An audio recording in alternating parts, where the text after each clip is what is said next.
Assalamualaikum warahmatullahi wabarakatuh. Perkenalkan, nama saya Yati Mariati dengan NIM akhir 179. Di sini saya akan menjelaskan artikel saya yang judul Multilayer Perceptron untuk Prediksi Session pada sebuah website jurnal elektronik. Selanjutnya, pendahuluan. Ada forecasting untuk memprediksi data yang digunakan untuk memprediksi data di masa depan berdasarkan data sebelumnya.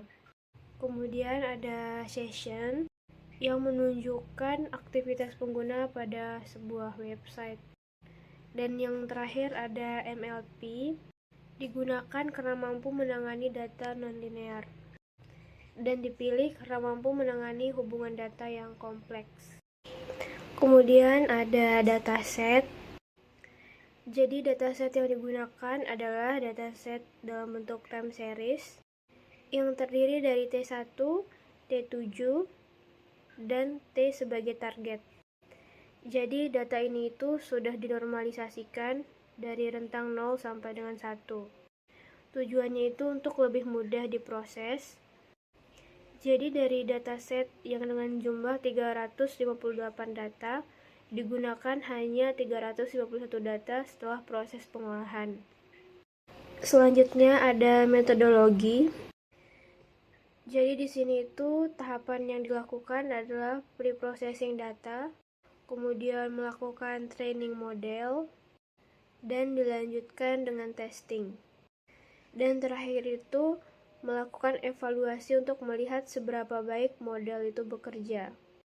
Kemudian di sini ada model MLP dengan arsitektur 211, yaitu 2 input, 1 hidden layer, dan 1 output. Jadi di sini learning rate yang digunakan itu 0.4 dengan epoch sebanyak 50.000. Fungsi aktivasi yang digunakan adalah sigmoid. Selanjutnya saya akan menjelaskan implementasi codingannya.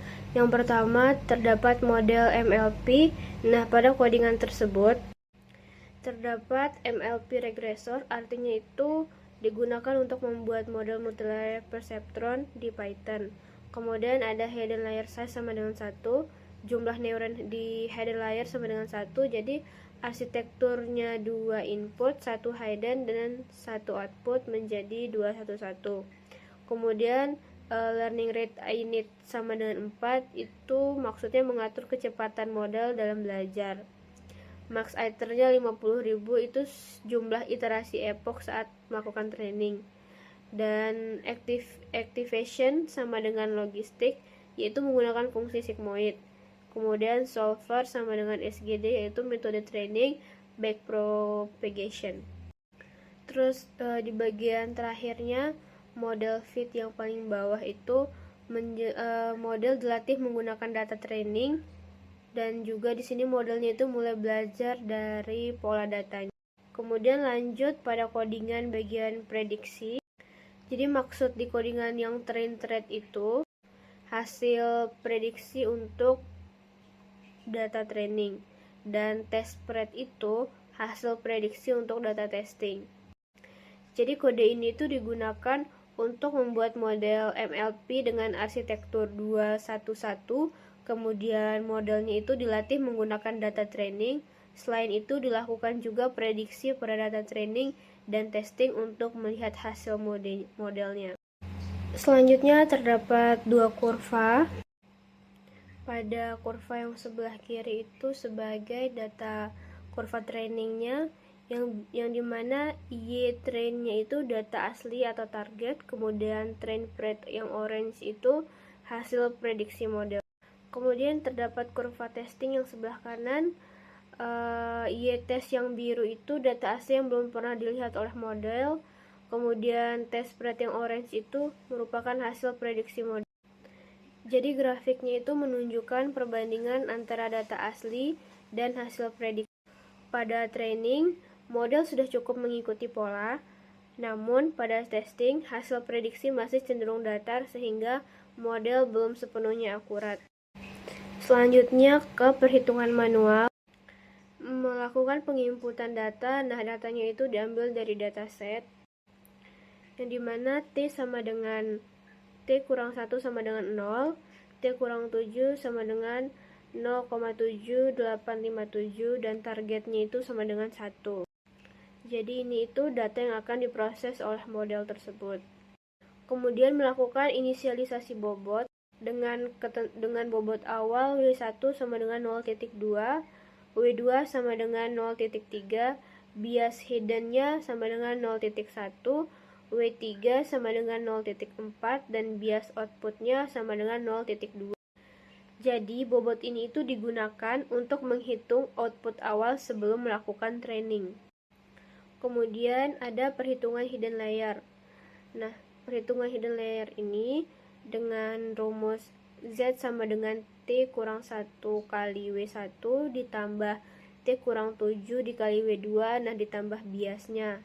Dan diketahui untuk nilai T-nya sama dengan 0, T kurang 1-nya sama dengan 0 dikali dengan 0,2 yaitu W1 ditambah T kurang 7 yang dimana 0,7857 dikalikan dengan W2 ditambah biasnya itu 0,1 dengan hasil yang diperoleh 0,33571.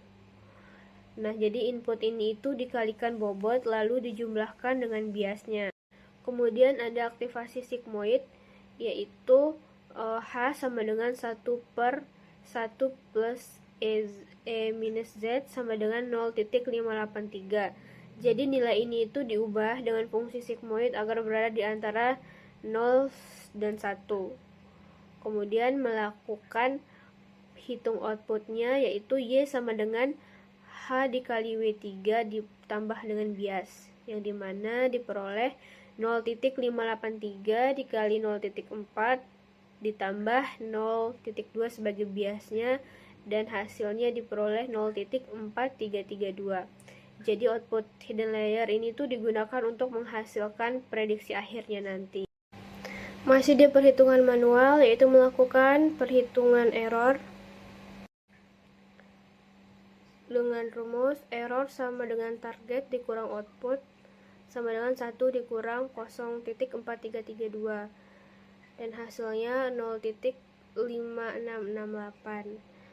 Jadi di sini itu fungsinya mengukur selisih antara hasil prediksi dan nilai yang sebenar. Terus langkah keempat ada perhitungan MSE.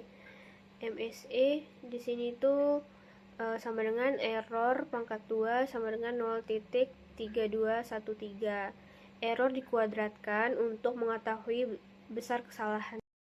Jadi perhitungannya itu dimulai dari input dikalikan bobot lalu masuk ke hidden layer, dilanjutkan fungsi aktivasi, kemudian dihitung output dan terakhir error serta perhitungan MSE.